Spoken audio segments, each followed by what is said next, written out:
haunted bridge of Kesali. This one comes straight from a conversation with a friend who had an unusual tale to share about the haunted bridge of Kesali. It was when he was young that he had seen how one of his own was possessed.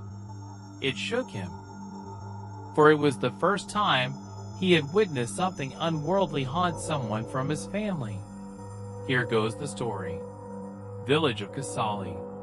It had been a while Puneet had not visited his village. It was during marriages and vacations that he would generally set foot in Kesali, Madhya Pradesh. On one such occasion, when one of his cousins was tying the knot, he got a chance to reunite with his whole family again. The marriage was a huge hit, how Indian marriages generally are, pompous and grand.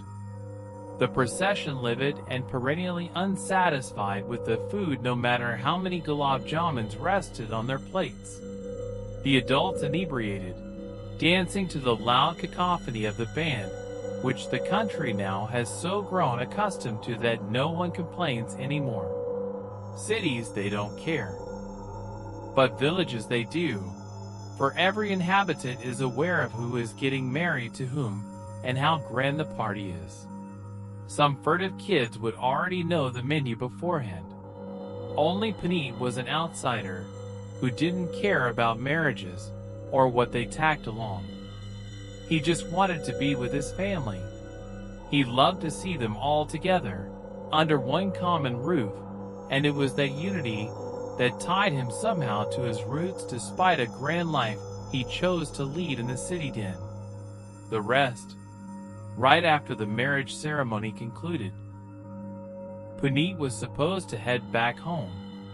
He was accompanied by his uncle and aunt. The punishing roads had them tired, sucked nearly the life out of them as they trudged on.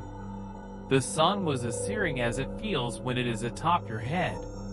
Puneet's aunt urged them to stop and rest for a while. So they decided to take a pit stop near a bridge that they were supposed to cross. Just then his uncle's phone rang. It was Puneet's father calling asking about their whereabouts.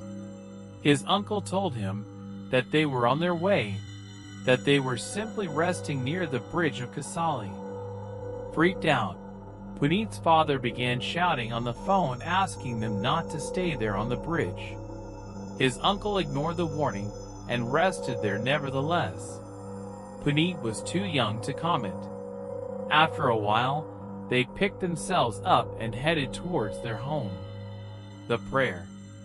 The days seemed to be going just fine when someone noticed Puneet's aunt sitting for an unusually long duration praying. She was mumbling mantras, glancing at her sides occasionally.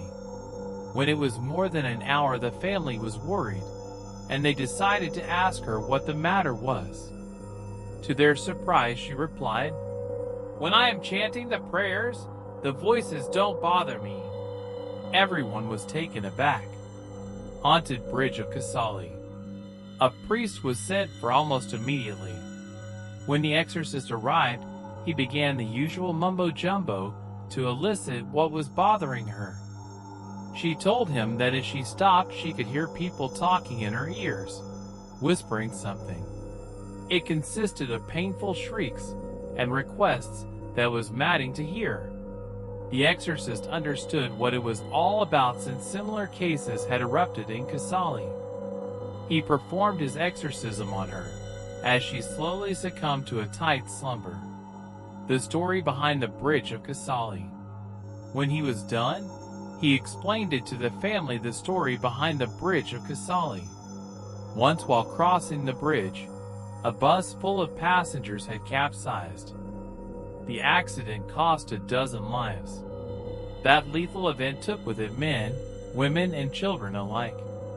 The merciless river swallowed the bus, and with it the people in it. To this day, people often see and encounter ghosts of those who were drowned in the river. Their restless souls still wander around taking refuge near the bridge. It was clear that Puneet's aunt was possessed or accompanied by ghosts from the bridge. On waking up, she did not remember any of it right from the part They had stopped at the bridge, to what all she had been doing in the prayer room.